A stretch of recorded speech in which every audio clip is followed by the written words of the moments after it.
नमस्कार दोस्तों, आज से हिंदी का क्रैश कोर्स स्टार्ट किया जा रहा है। आप जानते हैं आरओ एआरओ की परीक्षा में हिंदी से 6 सेगमेंट से प्रश्न पूछे जाते हैं। इस क्रैश कोर्स में उन सभी 6 सेगमेंट्स को हमारे द्वारा पूरा किया जाएगा। एक एक सेगमेंट को विस्तार से पढ़ेंगे। पहले सेगमेंट से संबंधित स्टडी मटेरियल को पढ़ा जाएगा ताकि एक समझ विकसित हो सके। उसके बाद जो संभावित प्रश्न परीक्षा में पूछे जा सकते हैं उनको हम लोग हल करेंगे। तो आज जो पहला सेगमेंट हमें पढ़ना है वह है वाक्यांश के लिए एक शब्द। सबसे पहली बात, हिंदी पढ़ने के लिए आवश्यक है कि आप कॉपी पेन लेके पढ़ें, लिख लिख कर पढ़ें। दूसरा, वर्तनी पे बेहद ध्यान दें। जैसा आप उच्चारण करेंगे उसी प्रकार से आप पढ़ेंगे, ठीक है। आप उसी प्रकार से शब्दों की वर्तनी को समझेंगे। तो उच्चारण बेहद महत्वपूर्ण है, साथ में आपको वर्तनी का ध्यान भी देना है। तो चलिए स्टार्ट करते हैं। पहला वाक्यांश है, बिना हल जोते उगने वाली फसल के लिए एक शब्द है आकृष्ट पच्चा। का में देखेंगे री की मात्रा है, ये रा की मात्रा होता है। इसमें ई का साउंड नहीं आता है, लेकिन इस रा की मात्रा में ई का साउंड भी आता है, ठीक है। आकृष्ट पच्चा। वह भूमि जो पहले यानी पूर्व में ना जोती गई हो, इसके लिए एक शब्द है आकृष्ट पूर्वा। जो कुछ ना कहे, जो कहा ना जा सके, अकथ्य। आधा था और या। जो घबराने वाला ना हो, अकातर। याद रखेंगे बड़ा आ नहीं है, यहाँ पर छोटा आ है। अकातर इसके लिए उपयुक्त शब्द होगा।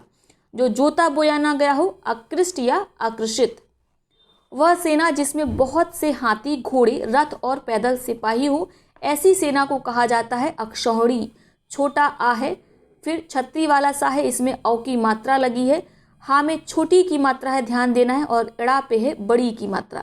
जो तर्क से सिद्ध ना हो सके, अतर्कीय। याद रखेंगे क्या होता है इसके लिए शब्द अतर्कीय। अत्यंत सूक्ष्म या छोटा होने की शक्ति प्राप्त होना, अणिमा।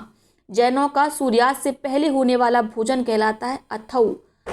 पश्चिम दिशा जहाँ सूर्य अस्त होता है, इसे कहा जाता है अथमना।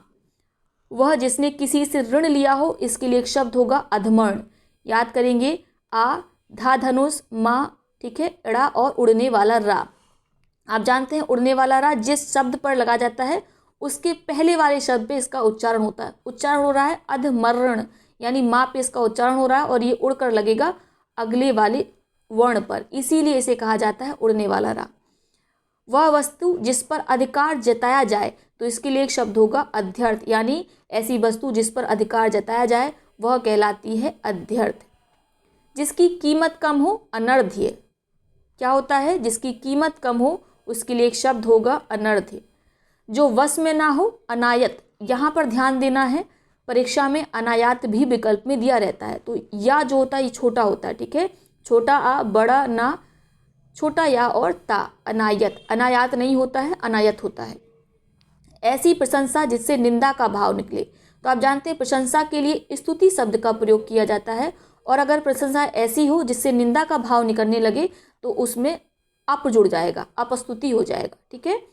जिसे मारना उचित ना हो, जिसे कोई मार ना सके, इसके लिए एक शब्द होता है अबध्य। बेहद महत्वपूर्ण, जिसे मारना उचित ना हो या जिसे कोई मार ना सके, उसके लिए एक शब्द होगा अबध्य। वह बात या भाव जिसे प्रकट करने की इच्छा हो, अभिप्रेत। महत्वपूर्ण है।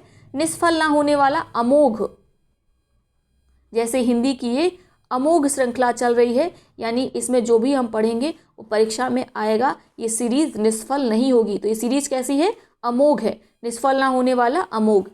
किसी के गुण को अवगुण समझने वाला कहलाता है असूया। क्या कहलाता है? असूया। सा में बड़ी ऊ की मात्रा है।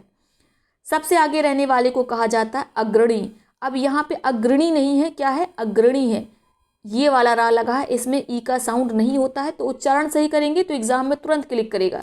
रटना बहुत मुश्किल होता है, समझना आसान होता है। वो लंबे समय तक रिटेन रहता है, याद रहता है। जिसको ना जीता जा सके, अजेय। जिसके बारे में कोई निश्चय ना हो, अनिश्चित। जो अपने स्थान या स्थिति से अलग ना किया जा सके, यानी जो कभी च्युत ना हो, तो इसके लिए एक शब्द होता है अच्युत, और ये परीक्षा में खूब पूछा जाता है। जो अपनी बात से टले नहीं, अटल। जिसका निवारण ना किया जा सके, यानी जिसे आपको करना आवश्यक हो, तो ऐसा कहलाता है अनिवार्य।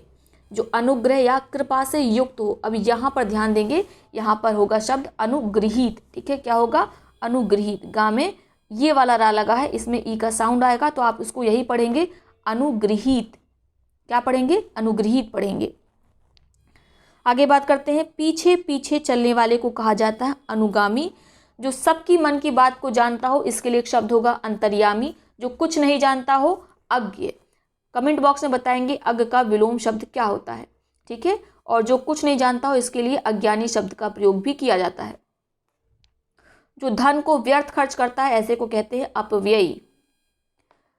जो किसी पर अभियोग लगाए, इसके लिए एक शब्द होता है अभियोगी। जिस पर अभियोग लगाया गया हो, वो कौन शब्द होता है? वो होता है अभियुक्त। ये सब पूछे गए हैं, ठीक है। और जो अभियोग का प्रतिवाद करे, उसे कहते हैं प्रतिवादी। क्या कहते हैं? प्रतिवादी कहते हैं। और जिस पर अभियोग लगाया गया हो, उसके लिए अभियुक्त एक शब्द है।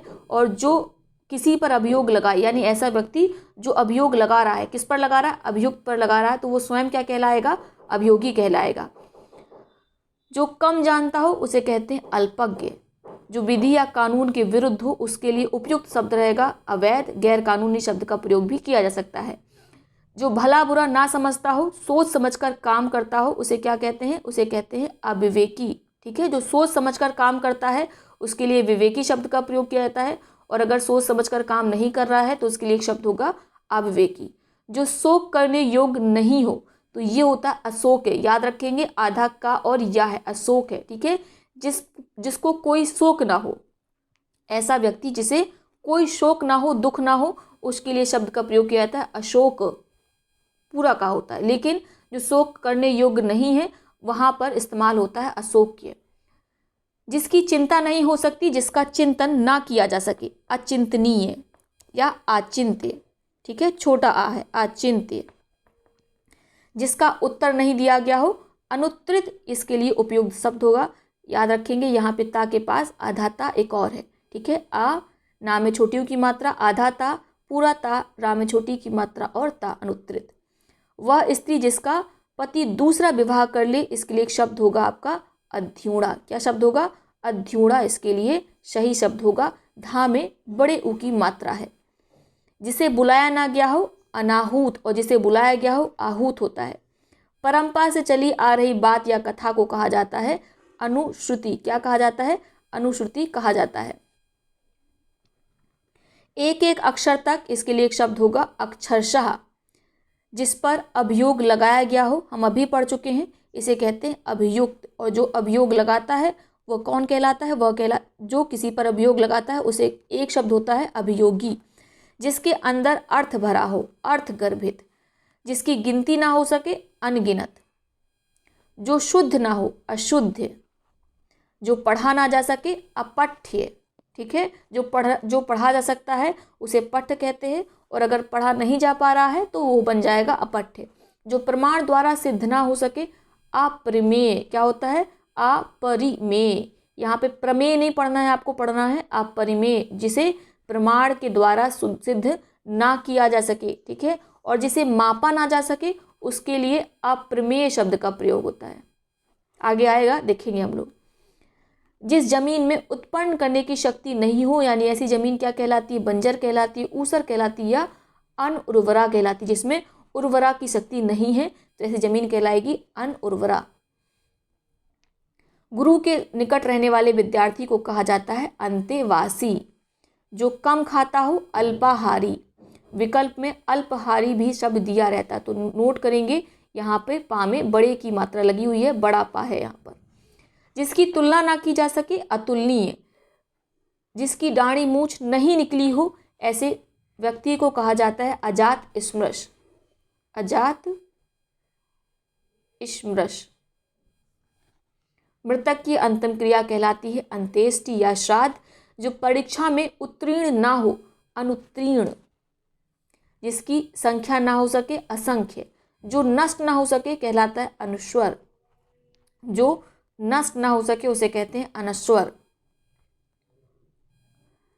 जिस पेड़ के पत्ते झड़ गए हों, तो ऐसा पेड़ कहलाता है अपर्ण या अपत। तो याद रखेंगे, अपत किसके लिए है? पेड़ के लिए प्रयुक्त हो रहा है, ठीक है। और अपर्ण भी किसके लिए प्रयुक्त हो रहा है? पेड़ के लिए। लेकिन कैसे पेड़ के लिए? जिसके पत्ते झड़ गए हों। अल्प वेतन पाने वाले को कहते हैं अल्प वेतन भोगी। जहां जाया ना जा सके, यानी वह स्थान कैसा है? अगम्य है। आगे सोचने वाले व्यक्ति को कहा जाता है अग्रसोची। अध्ययन प्राप्त कराने वाले को कहा जाता है अध्यापक। हम किससे अध्ययन प्राप्त करते हैं? अध्यापक से। तो अध्ययन प्राप्त कराने वाले को कहा जाता है अध्यापक। जिसका दूसरा उपाय नहीं है, अनन्योपाय है। इसके लिए एक शब्द क्या होगा? अनन्योपाय।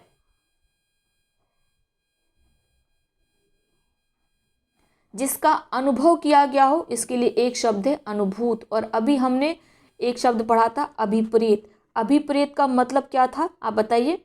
हमने पढ़ा था अभिप्रेत, जिसका मतलब है वह बात या भाव जिसे प्रकट करने की इच्छा हो, वो कहलाती है अभिप्रेत। और जिसका अनुभव किया जा सके वह कहलाती है अनुभूत।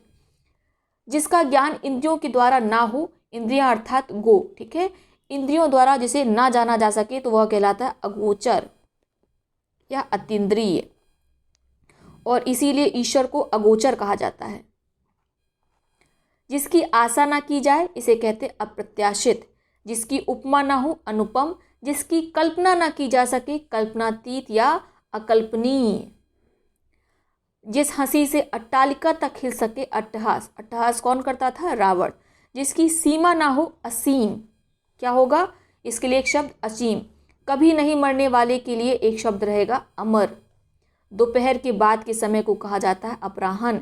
यहाँ पर ध्यान देंगे, आधा हा होता है और पूरा ना होता है, ठीक है। इसी प्रकार से चिन्ह शब्द भी होता है जिसमें बहुत गलतियां होती हैं। ची, आधा हा, ना, ठीक है। तो कैसे याद करेंगे? चिहन आप याद कर लीजिए, यानी यहाँ पे आधा होता है। जब आपको वर्तनी शुद्धि के प्रश्न आते हैं तो उसमें अक्सर ये दिया रहता है चिन्ह, लेकिन ये नहीं होता है, ये होता है सही, ठीक है। जो बिना पलक गिराए या बिना पलक झपके, तो बिना पलक गिराए के लिए सबसे सही शब्द क्या होता है? ये होता है अपलक, ठीक है। और बिना पलक झपके के लिए उपयुक्त शब्द है अनिमेष। लेकिन सब ये एक दूसरे के स्थान पर प्रयोग होते हैं, इसीलिए तीनों आपको याद रखने हैं, अनिमेष, अपलक, एकटक। लेकिन मैंने बता दिया बिना पलक झपके के लिए सबसे उपयुक्त शब्द अनिमेष है। जिसके माता पिता नहीं है, अनाथ। वह यंत्र जो छोटी वस्तु को, छोटी चीज को बड़ा दिखाता है, वह कहलाता है अणुवीक्षण। और हमने क्या पढ़ा था? अत्यंत सूक्ष्म या छोटे होने की शक्ति अगर प्राप्त होती है तो ऐसी शक्ति को कहा जाता है अणिमा। कई व्यक्तियों में से एक कहलाता है अन्यतम। काल से पहले आने वाली मृत्यु को कहा जाता है अकाल मृत्यु। और देखेंगे ता में आधा ता है, या है, और या में छोटी ऊ की मात्रा है। कहीं आसक्त ना रहने वाला अनासक्त, ठीक है। क्या है? अनासक्त। ज्यों का त्यों अविकल, बेहद महत्वपूर्ण, ज्यों का त्यों अविकल। जिस कल्पित पर्वत के पीछे सूर्य अस्त होता है, तो कैसे इसको याद करेंगे? अस्ताचल इसका एक शब्द है। अचल आप जानते हैं, अचल मतलब होता है पर्वत, और यहाँ पर लगा दीजिए अस्त, ठीक है। तो ये बन जाएगा शब्द आपका अस्ताचल। जिसके समान दूसरा नहीं है, यानी व्यक्ति है अद्वितीय। जिसके पास कुछ नहीं हो तो ऐसा कहलाता है व्यक्ति अकिंचन। जिसके कुल का पता ना हो, ये होगा आपका अज्ञात कुल। जिसके आने की तिथि मालूम ना हो, यह शब्द होता है अतिथि। और अतिथि से संबंधित काफी ज्यादा शब्द पूछे जाते हैं, ठीक है। आतिथ्य की भावना क्या कहलाती है? नोट करिए, अतिथि सत्कार की भावना कहलाती है आतिथ्य। वह जिसके यहाँ अतिथि ठहरा हो, इसके लिए एक शब्द होता है आतिथ्य। नोट कर लीजिए, आतिथ्य किसके लिए एक शब्द है? वह जिसके यहाँ अतिथि ठहरा हो तो उसे कहते हैं आतिथ्य। और अतिथि सत्कार की भावना कहलाती है आतिथ्य। जिसके आने की तिथि ना मालूम हो उसे कहते हैं अतिथि। अतिथि के लिए एक शब्द अभ्यागत भी है। आगे है जिसमें शक्ति नहीं है, तो इसके लिए एक शब्द का प्रयोग होता है अशक्त का। आशक्त नहीं है, अशक्त है। जिसमें सामर्थ्य नहीं है, असमर्थ है। असमर्थ्य नहीं हो जाएगा, केवल असमर्थ है, पूरा था है, ठीक है। जिसका जन्म पहले हुआ हो, अग्रज कहलाता है। तभी बड़े भाई को क्या कहा जाता है? अग्रज कहा जाता है। और जिसका जन्म पीछे हुआ हो उसे कहा जाता है अनुज, यानी छोटा भाई। जिसका मन कहीं और हो, अनमना या अन्य मनस्क, अनमना या अन्य मनस्क। जिसका शत्रु अब तक ना जन्मा हो वह कहलाता है अजात शत्रु। जिसे कभी भेदा ना जा सके, अभेद्य, अभेद्य, ठीक है। विद्यालय वाला दिया होता है इसमें। अत्यधिक वर्षा होना, अतिवृष्टि। वर्षा ना होना अनावृष्टि। कम वर्षा होना क्या कहलाता है? अल्पवृष्टि। आत्मा और परमात्मा का द्वय भाव ना मानने वाला कहलाता है अद्वैतवादी। आत्मा और परमात्मा दो नहीं है, ठीक है। तो इस तरह के सिद्धांत को कौन मानता है? क्या शब्द होता है उसके लिए? अद्वैतवादी। कमेंट बॉक्स में आप बताएंगे अद्वैतवाद का सिद्धांत किसके द्वारा दिया गया था। जिसके समान दूसरा नहीं है या जिसका जोड़ नहीं है, इसके लिए एक शब्द होता है अनन्य। एक मिनट, सही से नहीं लिखा है, अनन्य, ठीक है, अनन्य। जो साधा ना जा सके या ठीक ना किया जा सके, तो इसके लिए एक शब्द होगा असाध्य। असाध्य नहीं है, असाध्य है। जो वचन से प्रकट ना हो, अनिर्वचनीय। क्या होगा? इसके लिए एक शब्द अनिर्वचनीय। जो समय के अनुकूल ना हो, ये होगा आपका असामयिक। यहाँ पर वर्तनी पे ध्यान देंगे, असाम है, बड़ा सा है, ठीक है, असामयिक। जिसके समान दूसरा भक्त ना हो, तो ये होगा अनन्य भक्त। जिसके समान दूसरा ना हो, हमने अभी ऊपर पढ़ा, क्या पढ़ा था? जिसके समान दूसरा नहीं है, ये हमने पढ़ा था अनन्य। और उसी के आगे जुड़ जाएगा भक्त शब्द, तो ये हो जाएगा जिसके समान दूसरा भक्त ना हो। जो शोक करने योग्य नहीं है, अशोक ऑलरेडी पढ़ चुके हैं। जो बिना वेतन के काम करता है, अवैतनिक। वह स्त्री जो अभिनय करती है, अभिनेत्री, ठीक है। और नेता का स्त्रीलिंग क्या होता है, आप कमेंट बॉक्स में बताएंगे। नेता का स्त्रीलिंग। जो सूर, जो वह स्त्री जो सूर को नहीं देख सकती है, वह कहलाती है अशूर पश्या। ऐसी स्त्री जिसने सूर को कभी नहीं देखा है, उसे कहते हैं अशूर पश्या। और जो पुरुष अभिनय करता है, उसके लिए अभिनेता शब्द का प्रयोग होता है। जो जन्म नहीं लेता है, ये अभी हाल में यूपीपीसीएस का 2021 का जो सीसेट का एग्जाम हुआ, उसमें ये शब्द आया था, ठीक है। उसमें शायद पर्यायवाची पूछे थे कि अज जो है वो किसका पर्यायवाची है। तो एक दे रखा था यहाँ पर पहले ऑप्शन में, जो जन्म नहीं लेता है, आगे विष्णु, महेश, इस तरह के शब्द रखे थे। तो बहुत से छात्रों ने जो जन्म नहीं लेता है में अज को टिक कर दिया कि ये जो है वो इसका पर्यायवाची नहीं है या इसके लिए उपयुक्त शब्द नहीं है। तो फोकस करिए, जो जन्म नहीं लेता है उसे कहा जाता है अज या अजन्मा। जो जन्म नहीं लेती यानी इसका स्त्रीलिंग क्या होगा? अजा होगा। और बकरी के लिए भी अजा शब्द का प्रयोग किया जाता है, बकरी का भी ये पर्यायवाची है। तो स्त्रीलिंग जो जन्म नहीं लेती है उसके लिए एक शब्द होगा अजा, और पुल्लिंग में क्या होगा? अज होगा। जो नहीं हो सकता, इसके लिए होगा असंभव। जो कार्य अवश्य होने वाला है, इसके लिए होगा अवश्यंभावी। जो चलता नहीं है, अचल। जो अल्प बोलता है, अल्पभाषी।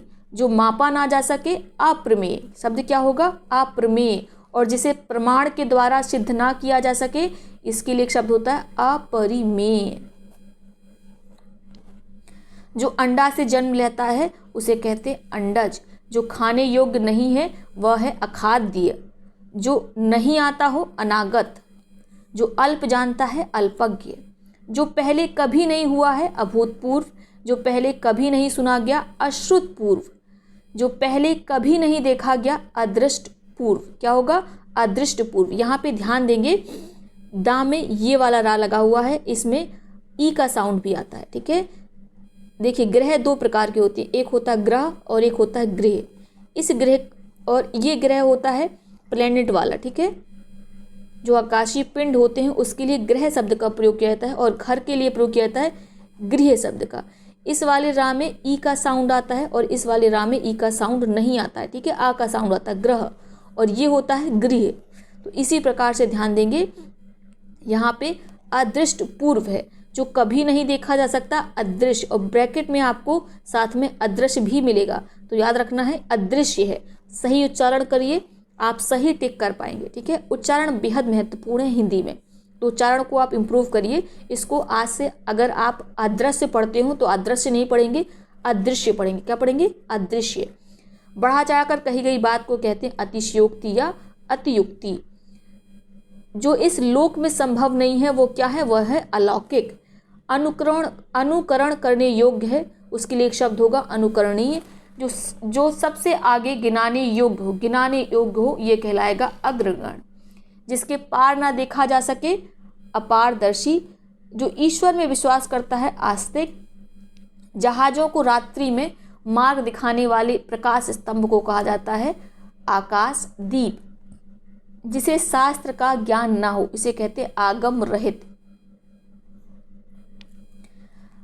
वह जिसकी अब मनोकामनाएं पूर्ण हो चुकी हों तो ऐसे व्यक्ति को कहा जाता है आप्तकाम। महत्वपूर्ण है और थोड़ा सा डिफरेंट भी है तो इसको याद रखेंगे, आप्तकाम, जिसकी अब मनोकामनाएं पूर्ण हो चुकी हों। छिपाने या ढकने के कार्य को कहते हैं आवेष्टन। क्या कहते हैं? आवेष्टन। और आवेष्टन का विलोम होता है प्रकाशन। क्या होता है? प्रकाशन। जो किसी के बंधन का कारण हो ये कहलाता है आश्रव। जो किसी के बंधन का कारण हो आश्रव। तभी जो मोह माया है जैन धर्म में उसको आश्रव बोला गया है। जब संलेखना पद्धति के द्वारा प्राणों का उत्सर्ग किया जाता है, ठीक है, उस समय क्या जो लास्ट स्टेज होती है वह आश्रव को ही अपनाना होता है, यानी कि आपके पास कोई भी बंधन ना बचे। जो आया हो इसके लिए एक शब्द होता है आगत। जो अपनी हत्या करता है यानी जो आत्महत्या करता है वह कहलाता है आत्महंता या आत्मघाती। जो अपना है वह कहलाता है आत्मीय। अग्नि से उत्पन्न, अग्नि या अग्नि से संबंधित क्या होता है? आग्नेय। याद रखेंगे, बड़ा आ है। अपने ऊपर निर्भर रहने वाला कहलाता है आत्मनिर्भर। जीवन भर, आजीवन। जीवन भर के लिए एक शब्द होगा आजीवन। अजीवन नहीं होता है, क्या होता है? आजीवन होता है। तो हमेशा आज से जो लोग आजीवन बोलते हो वो आज से बोलना शुरू कर दे आजीवन। सब कुछ रट पाना संभव नहीं है, लेकिन अगर आप एक समझ विकसित कर लेंगे तो आसानी से एग्जाम में अच्छे नंबर ला पाएंगे कम मेहनत में। तत्काल कविता करने वाले को कहते हैं आशु कवि। जिसकी बाहें घुटनों तक पहुंचती हूँ अजानुबाहु। आलोचना करने वाला आलोचक। आलोचना करने वाला कौन होता है? आलोचक। वह स्त्री जिसका पति परदेश से आ गया हो आगत पतिका। वह स्त्री जिसका पति परदेश से आ गया हो आगत पतिका। सेतु बंध से हिमालय पर्वत तक। सेतु बंध से हिमालय पर्वत तक ये कहलाएगा असेतु हिमालय। ठीक है। बालक से वृद्ध तक सभी, इसके लिए एक शब्द होता है अबाल वृद्ध। और आपको ऑप्शन में अबालो वृद्ध भी मिलेगा, लेकिन आपको टिक करना है अबाल वृद्ध। बड़ा आ है, नोटिस करेंगे, बड़ा बा है, फिर ला है, फिर है आपका वृद्ध, अबाल वृद्ध। आशा से अतीत, आशातीत, यानी आशा से परे, आशातीत। देवता को दिखाया जाने वाला दीपक कहलाता है आरती। जो किसी के निमंत्रण पर आया हो इसको बोलते हैं आमंत्रित। जो किसी के निमंत्रण पर आया हो आमंत्रित। पाद से मस्तक अपाद मस्तक। पाद से मस्तक तक आपाद मस्तक है। ठीक है, अपाद मस्तक नहीं है, सॉरी, आपाद मस्तक है। क्या है? आपाद मस्तक। यहीं पे करेक्ट कर लीजिए, यहाँ पर आपाद मस्तक है। ठीक है, बड़ा आ है। ऋषि का कहा हुआ वचन कहलाता है आर्ष वचन। ऋषियों के लिए एक शब्द आर्ष भी होता है, इसीलिए उनके वचन को कहा जाएगा आर्ष वचन। जिस पर हमला किया गया हो वह आक्रांत है, और जो हमला करता है, आक्रमण करता है, वह क्या कहलाता है? आक्रांता कहलाता है। वह जिस पर हमला किया गया हो आक्रांत, जो हमला करता है आक्रांता। आदि से अंत तक आद्योपांत, बड़ा आ है, नोटिस करेंगे, अद्योपांत नहीं है, आदि से अंत तक आद्योपांत। आदि और अंत आद्यंत। अब यहाँ पे बहुत आसान है डिफ्रेंशिएट करना, क्योंकि एक जैसे शब्द एक जगह दे दिए गए हैं। आदि से अंत तक बात की जा रही है तो आद्योपांत होगा। आदि और अंत की बात की जा रही है तो आद्यंत होगा। क्या होगा? आद्यंत। इसको नोट कर लीजिए अगर आपके पास ना लिखा हो, और अच्छा होगा दिमाग में नोट कर लें। जो मृत्यु के समीप हो इसे कहेंगे आसन मृत्यु या मरणासन। धरती और स्वर्ग के बीच का स्थान कहलाता है अंतरिक्ष। महल के अंदर का स्थान कहलाता है अंतापुर। जिसका जन्म निम्न जाति में हुआ हो इसके लिए एक शब्द होगा अंत्यज। क्या शब्द होगा? अंत्यज। जिसका जन्म निम्न जाति में हुआ हो। ठीक है। तथा कथित नीच कुल में जिसका जन्म हुआ हो वो उसके लिए एक शब्द होगा अंत्यज। जो अंग से उत्पन्न हो तो उसे कहते हैं अंगज, और जो अंडे से उत्पन्न हो उसे कहते हैं अंडज। हाथ जोड़कर प्रणाम की मुद्रा क्या होती है? अंजलिबद्ध होती है। यहाँ पे नोटिस करेंगे ला पे छोटी की मात्रा होती है, अंजलिबद्ध। एक कथा या निबंध के बीच में आने वाली कहानी को कहा जाता है अंतः कथा। दो घटनाओं के कालों के बीच के समय को कहते हैं अंतःकालीन। दो घटनाओं या कालों के बीच अंतःकालीन। अंत या नाश करने वाला अंतक। अंत या नाश करने वाले के लिए शब्द क्या होगा? अंतक होगा। पृथ्वी का वह भाग जो दूर तक समुद्र में चला गया हो, ठीक है, पृथ्वी का वह भाग जो समुद्र के बीच में चला गया हो दूर तक, तो इसे कहा जाता है अंतरीप। क्या कहते हैं? अंतरीप कहते हैं। द्वीप भी कहते हैं। हालांकि द्वीप क्या होता है? चारों ओर से जल से घिरी हुई भूमि के लिए एक शब्द होता है द्वीप। लेकिन पर्यायवाची में ये दोनों शब्द एक दूसरे के पर्यायवाची हैं। लेकिन यहाँ पर वाक्यांश के लिए एक शब्द में सबसे उपयुक्त कौन सा है? जो चारों ओर से जल से घिरा हो वो द्वीप है, और जो भाग समुद्र तक चला गया हो पृथ्वी का, उसके लिए अंतरीप उपयुक्त है। जो किसी संपत्ति आदि में अंश का हकदार हो तो ये कहलाता है अंश भाजन। ताजिया रखने की जगह को कहा जाता है इमामबाड़ा। तो लखनऊ का इमामबाड़ा पहले क्या था? ताजिया रखने की जगह है। कोई काम करने के लिए मन में होने वाला विचार या उद्देश्य ये कहलाएगा ईप्सा, ठीक है, ईप्सा। पूर्व और उत्तर दिशा के बीच के स्थान को कहा जाता है ईशान कोण, और उत्तर और पश्चिम की दिशा को कहा जाता है वायव्य कोण। और हमने क्या पढ़ा अभी? पूर्व और उत्तर की दिशा को के बीच का कहलाता है ईशान कोण।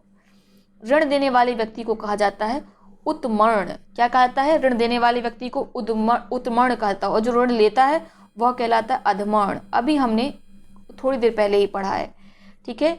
किसी के खाने का बचे हुए भोजन को कहते हैं उच्छिष्ट। बेहद महत्वपूर्ण, परीक्षा में पूछा जाता है, खासकर वर्तनी पे ध्यान देंगे। आ है आधा आ नहीं, छोटा ऊ है, आधा चा है, छाते वाला चा है, क्या बोल रहे हैं, छाते वाला छा है, ठीक है, छोटी की मात्रा है, और शा फिर टा, उच्छिष्ट, ठीक है। ठा नहीं है, ध्यान देंगे, टा है, ठीक है, टा टमाटर है, ठा ठटेरा नहीं है। पर्वत के पास की भूमि या पर्वती के निचले तलहटी की भूमि को कहते हैं उपत्यका। ये भी खूब पूछा गया है, उपत्यका शब्द। उपत्यका शब्द क्या होता है? पर्वत के नीचे जो घास वाली भूमि पाई जाती है उसे कहा जाता है उपत्यका। वह सामग्री जिससे कोई पदार्थ बने उसे कहते हैं उपादान। क्या कहलाती है? उपादान, ठीक है। तो वह सामग्री जिससे कोई पदार्थ बने, यानी कच्चे माल से आप समझ सकते हैं। उसके लिए उपयुक्त सही क्या होगा? ग्रामर के अनुसार, व्याकरण के अनुसार उपादान। जिसने ऋण चुका दिया हो उसको कहते हैं उर्ऋण, ठीक है, उर्ऋण कहते हैं। और जिसने ऋण दिया हो उसे क्या कहते हैं? हमने अभी पढ़ा, उत्मर्ण कहा जाता है। जिसने ऋण लिया हो ऐसे व्यक्ति को कहा जाता है अधमर्ण। तो ये हम लोगों ने पढ़ लिए, आगे इसके आगे कंटिन्यू करेंगे, ठीक है।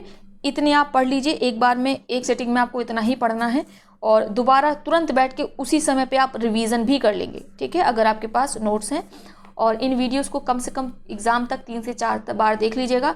जब भी आप लेटे हो, खाना खा रहे हो, ब्रेकफास्ट कर रहे हो, चाय पी रहे हो या टहल रहे हो, तो इसको आप सुनते रहेंगे तो आपका ध्यान जाएगा। लेकिन सुनने के साथ आपको देखना भी है, ठीक है। 2 इंद्रियों का प्रयोग करना है ताकि आपके मन मस्तिष्क में ये बैठ जाए। क्लियर हो गया? तो अगले वीडियो में मिलेंगे, तब तक के लिए आप स्वस्थ रहिए, मस्त रहिए, पढ़ते रहिए, रिवीजन करते रहिए।